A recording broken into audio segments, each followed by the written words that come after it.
नमस्कार. मंगला पटवर्धन म्हणजे पोतडीमध्ये एक 2020 साली लिहिलेला हा लेख मला मिळाला. छान आहे अगदी.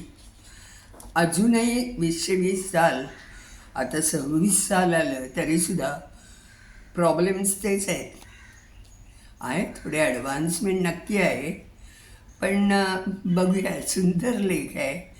माझ्या आवडत्या लेखिका मंगला गोडबोले यांनी लिहिलेलं हा लेख आहे.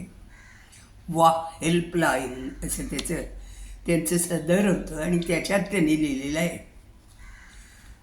तर वाचते येतं.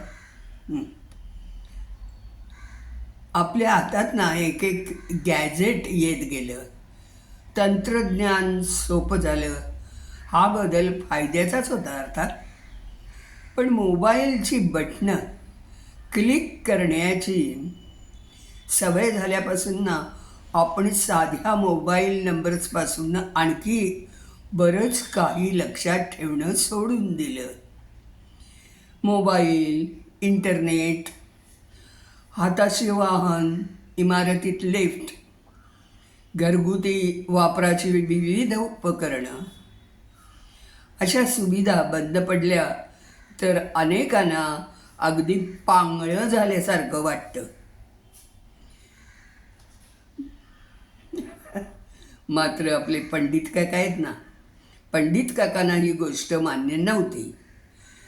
धडधाकट शरीराच्या क्षमता पूर्णपणे वापरल्याच नाहीत, तर त्यातही एक एक क्षमता आपण गमावू की काय, असा प्रश्न त्यांच्या पुढे आला. पंडित काका काहीतरी अभ्यासाचंच वाचत होते. तेवढ्यात खालून मैदानात आवाज आला, uncle ball please, ball please. गेल्या अर्ध्या तासात तिसऱ्यांदा खाली खेळत असलेल्या क्रिकेटवीरांचा बॉल पंडितांच्या बाल्कनीत आला आणि पाठोपाठ पुकारही आलाच. पंडित संध्याकाळी एका गायन स्पर्धेच्या बक्षीस समारंभाला प्रमुख पाहुणे म्हणून जाणार होते. त्यावेळेच्या भाषणाची थोडी तयारी त्यांची चालली होती. त्यात सारखा व्यत्यय. ते त्रासून म्हणाले, अरे ऊपर आके लेके जाओ ना तुम्हाला बॉल. Please uncle please. तुम्हाला काय रे होतोय वर येऊन बॉल घेऊन जायला? अंकल लिफ्ट बिघडली ना, लिफ्ट बिघडले. तुम्हाला वर यायला काय होतं असं म्हटल्यावर यांनी सांगितलं लिफ्ट बिघडले. अरे दुसराच मजला आहे ना, मग एवढंही चढवे ना होय तुम्हाला? लेग्स हर्ट अंकल, पाय दुखतात जिने चढवून. पंडितांनी नाईलाजाने उठून गॅलरीत जाऊन बॉल तर खाली टाकला, पण तेवढ्यात खालचं पोळगं मोठ्यांदा ओरडलं, नेक्स्ट टाइम नाही uncle, god promise I will tell the ball की don't you go to Pandit gallery, okay? अरे तुझ्या वयात 10 मी असले जिने चढलेत उतरले. पंडितांना हसू दाबत म्हटलं, हे कार्ट स्वतः कुणाचं ऐकत नाही, त्याचं बॉल काय ऐकणार कपाळ? पुन्हा भाषणाच्या जुळणीकडे ते वळणार. तोच त्यांच्याकडच्या जुन्या कामवालीनं त्यांच्याकडे गरम पोह्याची बशी ठेवली. पहिला चमचा तोंडात टाकताच ते म्हणाले, अहो आज पोह्यावर लिंबू नव्हतं का? लिंबाचं रस काढण्याचं यंत्र तुटले हो साहेब. मी यंत्राबद्दल विचारलं नाही, लिंबाबद्दल म्हटले. जरा अर्ध लिंबू द्या की त्याच्यावर पिळून. बाईनं तरातरात जाऊन त्या बाई एक लिंबाचं अर्धूक माझ्यासमोर आणून ठेवलं आणि म्हणाली घ्या आणि करा काय ते. असा होता आविर्भाव. अगं मी तुला काही सोलापुरी चादर पिळायला सांगत नव्हतो, साधं लिंबू. पंडित पुटपुटले. आपली बोटं वळत नाहीत हो, तुम्हीच ट्राय मारा. कामवाली भलतीच फ्रेंडली असल्याचं म्हणू शकली होती. पंडितांनी रुबाबात ट्राय मारायला सुरुवात केली. पण त्यांना काही ते त्यांच्या आईसारखं काही जमेना लिंबू पिळायला. आई तर एवढं पिळायची ना की मागे उरलेल्या सालामध्ये लिंबाचा थेंबर रससुद्धा पडत नसे, राहत नसे. पंडितांना आईची कमालीची सफाई. आता इतकी येणं शक्यच नव्हतं, पण काही नाही. एकदा येत होतं, एकदा जात होतं, एकदा पडत होतं. तिसऱ्यांदा खालची गाळणी वजा बोटं वरच्यांच्या मदतीला अचानक गेली आणि असं होतं आता शेवटी बऱ्याच झटापटीनंतर बियांसकट लिंबू रसाचा शिडकावा पोयावर आणि इतरत्र करण्यात त्यांना यश आलं. आणि विजयी मुद्रेने ते कामवाल्या बाईकडे बघणार तर तीच फुटफुटत होती. एवढा कुटाणा करून एखाद्याचं सूड काढल्याऐवजी लिंबाचा रस काढण्यासाठीची ती लिंबू रसाची शिशी विकत घ्या की. आयती मिळते नाक्या नाक्यावर. आणतो हां, उद्या आणतो उद्या. आणि तुम्ही म्हणालात ना की तशी सोलापुरी चादर पिळायचं बातच सोडावं साहेब. कपडे धुवायच्या मशिनी घरात नसतील तर त्या घरात आपण कामच घेत नसतो. अहो आता आपण वल्ले कपडे वरती तारेवर सुकायला टाकतो. एक एक मालकिणींना आता काठीने उंचावर कपडे टाकता येत नाहीत. काठीनं उंचावर कपडे टाकता येत नाहीत. 100दा पाडतात खाली.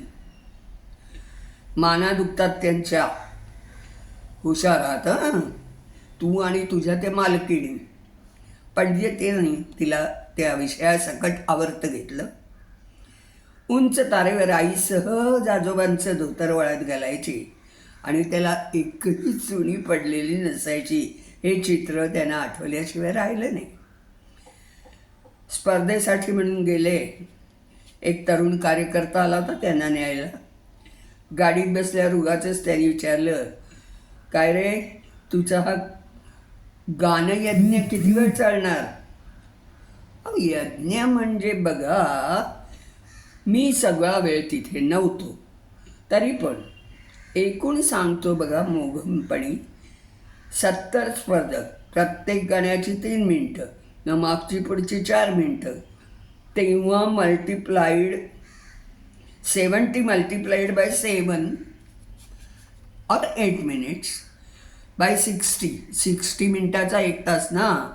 त्यानं आपल्या मोबाईल फोन हातात घेतला आणि त्यातल्या कॅल्क्युलेटरवर हिशोब मांडायला सुरुवात केली.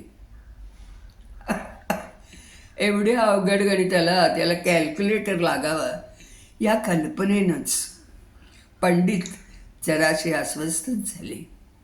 राहू दे हो, एवढ्या मिनिटात सेकंदाचा हिशोब करून मला कुठे जायचं आहे. धरून चालू. हां 60 स्पर्धक संख्या आहे तर बघा. असं करून पंडितांनी मनातल्या मनात हिशोब लावला आणि गणित केलं. ते त्या कार्यकर्त्याच्या डोक्यावरून गेलं आणि तो आपला फोनशी झटापट करत अहो कारमध्ये रेंज जाते वाटतं वगैरे त्रासिक पुटपुट करत राहिला. आणि एकूण तोंडी गणित मनात आकडे धरून हिशोब करणं त्याच्या रेंजमध्ये नाही आहे हे पंडितांच्या लक्षात आलं. मोबाईलची रेंज आधेमध्ये जरी जात होती ती इथे काय कामाची. स्पर्धेच्या सभागृहात ते पोचले तर शेवटचा स्पर्धक गात होता. आवाज आणि तयारी चांगली होती, पण तो मध्ये मध्ये सारखा डावा तळहात समोर धरून त्यावर नजर टाकत होता. पंडितांना याचा अर्थच कळला नाही. अहो, खूप मुलं अशी तळ हातावर गाण्यातले शब्द, होळीची सुरुवात वगैरे लिहून आणतात हो. सगळी गाणी त्यांच्या मोबाईलमध्ये असतात ना, पण त्यांना स्पर्धेत मोबाईल वापरायचा मना केलंय त्यांनी आणि त्यामुळे हातावर लिहून आणतात. 3 मिनिटाचं गाणं त्यांना तोंडपाठ करता येत नाही. तो काही गीतेचा अध्याय आहे का मध्ये मध्ये अडखळायला? साधी भावगीत आणि नाट्यगीतं तसं नाही सर, पण सवय होते ना आधार घ्यायची. उगाच एखादा शब्द गळपटला म्हणून स्पर्धेत मागे पडायला नको. त्यानं खूप सांगितलं, पण पंडितांना काही ही सबब कळली नाही. त्यांनी बक्षीस समारंभाच्या आपल्या भाषणामध्ये या मुद्द्याचा आवर्जून उल्लेख केला. स्पर्धकाच्या चालकांच्या चेहऱ्यावर तो न आवडल्याचं दिसत होतं. म्हणाले, स्पर्धा गाण्याची होती सर, पाठांतराची नाही.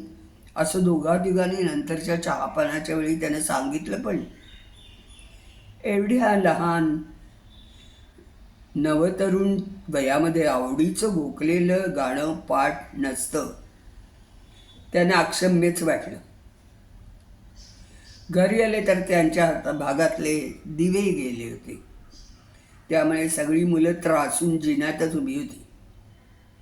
वीज गेल्यानं फार बोर झालाय हो.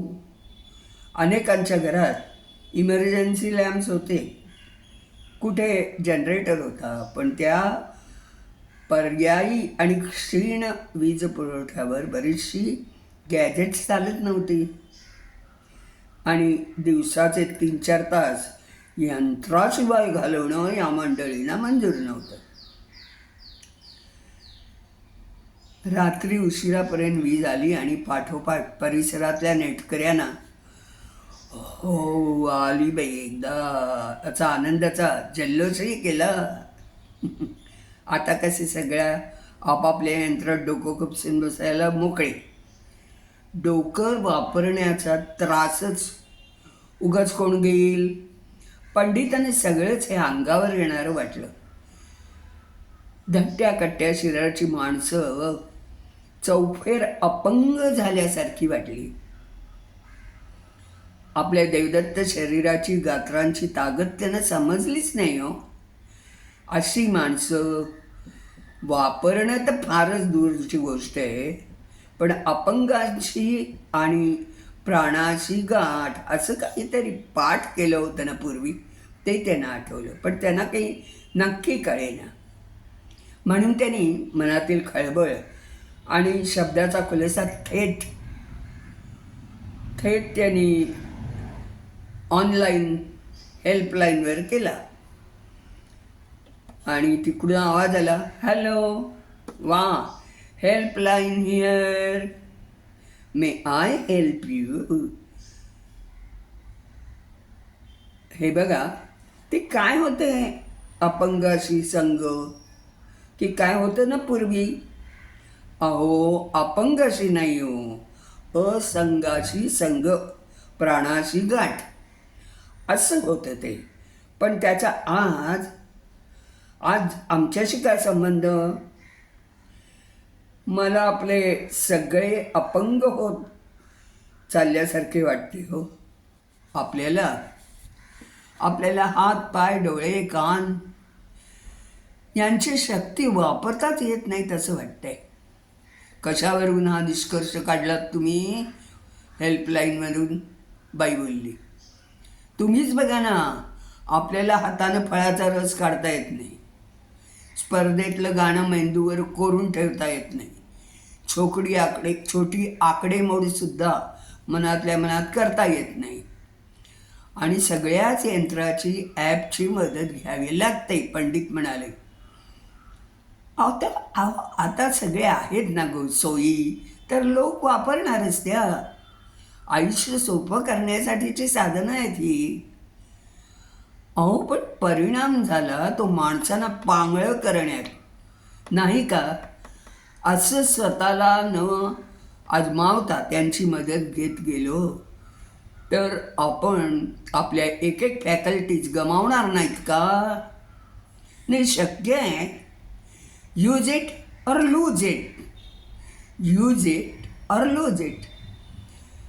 आपला किंवा तुम्ही आपला वापर जर गमवा, हा निसर्गाचा नियमच आहे हो. तुम्ही तो कसा मोडू शकता? कठीण आहे, कठीण आहे. हे बघा, आपण कितीही चिडचिड केली ना तरी लोक,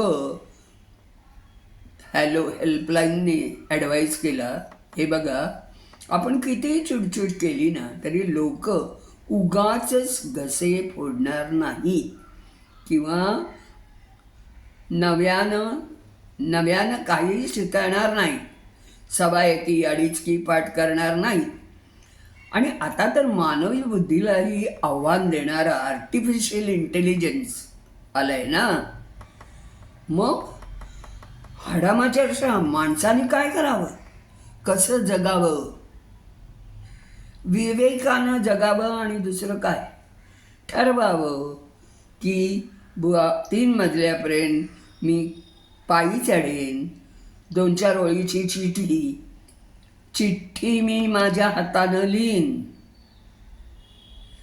माझ्या रोजच्या गरजेचे बँकांचे खात्याचे फोनचे नंबर मी लक्षात ठेवीन, 3 अंकी हिशोब मी तोंडीच पाठ करीन, वगैरे वगैरे. किंवा आठवड्यातला 1 दिवस मी पूर्णपणे गॅझेट विरहित काढीन, असंही.